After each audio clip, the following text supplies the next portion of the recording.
नहीं पकड़ेंगे। आप वो विचार पकड़ेंगे जिसमें वचन हो। मेरा क्या मतलब है, आपको पता है एक बुरा विचार आपके मन से जा रहा है, आप बैठिए मत, बल्कि एक अच्छे विचार के साथ निपटने की कोशिश करिए। लोग सोचेंगे तुम पागल हो या तुम्हारे साथ कुछ अजीब हो रहा है। नहीं, आप उससे अपने शब्दों के साथ पकड़िए। अजीब विचार आपके मन में आते हैं, सिर्फ वहां बैठकर ये सब ना होने दें। उस विचार को अपने मन में ना घुसने दें। अपना मुंह खोलिए, उस विचार को पकड़िए और उसे नीचे डालिए। ठीक है, आप अभी उदास महसूस कर रहे हैं, अपना मुंह खोलिए और कहिए, परमेश्वर की खुशी मेरी ताकत है। आपने क्या किया? आपने उस विचार को दबोच लिया। जो शब्द आपके मुंह से बाहर निकले, आपने उसका विरोध किया और आप वो आदमी बन गए हैं जिसका अपने विचारों पर नियंत्रण है। लेकिन अगर आप वहां से बैठे रहें और बुरे विचारों को जाने दें और कुछ ना कहें, तो आपको आपके विचारों पे अधिकार नहीं रहेगा। हे प्रभु, मुझे नहीं लगता मुझे कभी नौकरी मिलेगी। आपने सिर्फ ये विचार किया, अपना मुंह खोलिए। मेरा मानना है कि मुझे पहले से ही वो रोजगार प्राप्त हो जो अच्छा हो, सही हो और ईश्वर के जैसा हो। अपना मुंह खोलिए। अपने मन को संदेह और अविश्वास के नकारात्मक विचारों के साथ बमबारी की अनुमति न दें। परमेश्वर ने आपको मुंह दिया है, उसने आपको शब्द दिए हैं। अपने मुंह को परमेश्वर के शब्द से भरिए और गलत विचारों को पकड़िए और नीचे डालिए। मुझे उन्हें आपको दिखाना है। मैं चाहता हूं कि आप 1 से 10 तक गिनती खुद करें। जोर से मत कीजिएगा, मुझे नहीं सुनाई देना चाहिए। सब तैयार हैं? चलिए, अब अपना नाम कहिए। अब आपकी सोच को क्या हुआ? आपकी गिनती को क्या हुआ? जो आपके मुंह से बाहर आ रहा था उस पे आपको रोक लगानी पड़ी। इसी तरह से आपको अपने विचारों को नीचे डालना है। तब जब भी ये विचार आपके बीज को चुनौती दे रहे हो, तभी आप अपना मुंह खोलिए। काम करते समय क्या करो? चिल्लाना नहीं पड़ेगा।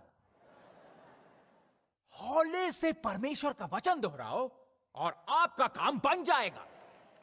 आप वहां एक विचार लेके बैठे हो, आप कहते हो उसकी पट्टियों से मैं चंगा हो जाऊंगा। वो विचार गया।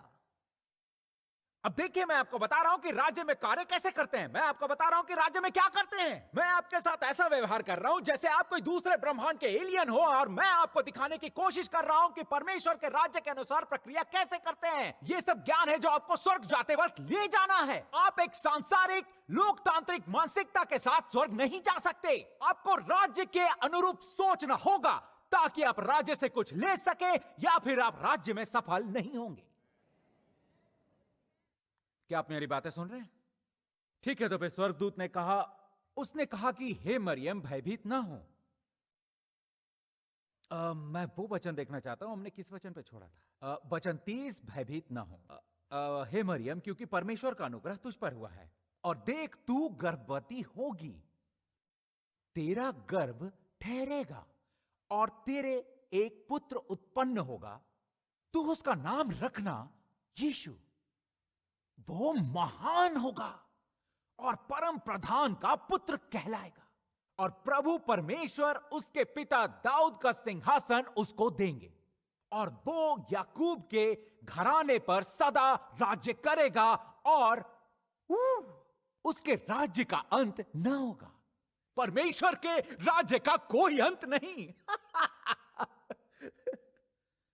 परमेश्वर के राज्य का कोई अंत नहीं। शायद दुनिया की चीजें करने के तरीकों का अंत हो सकता है, लेकिन परमेश्वर की चीजें करने का कोई अंत नहीं। यह एक सुसमाचार है। वचन 34। फिर मरियम बात करने के लिए तैयार हो रही हैं। बिल्कुल हमारी तरह हम सब गड़बड़ कर देते हैं, हम कुछ कहने के लिए तैयार हो रहे हैं। मरियम ने स्वर्गदूत से कहा, अब ये एक अच्छा सवाल है। वो संदेह में पूछताछ नहीं कर रही थी, वो जानना चाहती थी कि यह सब काम कैसे करेगा। मैं गर्भवती किस तरह से होंगी, कैसे होगा? मैं तो पुरुष को जानती ही नहीं।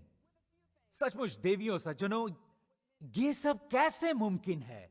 बिना एक आदमी के साथ अंतरंगता किए, बिना उसके शुक्राणु के।